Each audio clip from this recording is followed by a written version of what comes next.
जय जगन्नाथ हरे कृष्ण समस्त को मोर नमस्कार। मु बर्तमान जो जगार अच्छी देखा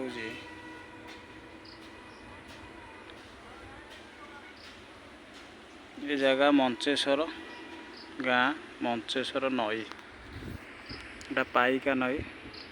समय पाइले मुझे आसी बसे आ मो गाँ कथा मन पड़ जाए।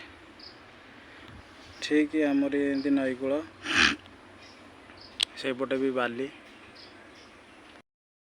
तापर साइड रे पत्थर स्पर भी अच्छी। मु आसेनी समय पाइले टिके आसे बसे बहुत पवनटा भल हुए खुशी लगे मते।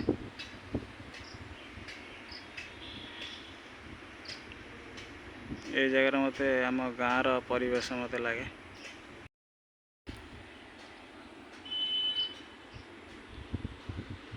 अति सुंदर जगह सेपट कटक एटा पाइका नई आ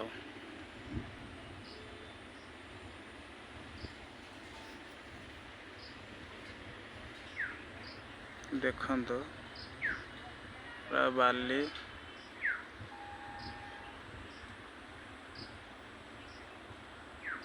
बहुत बढ़िया पवन भी होची।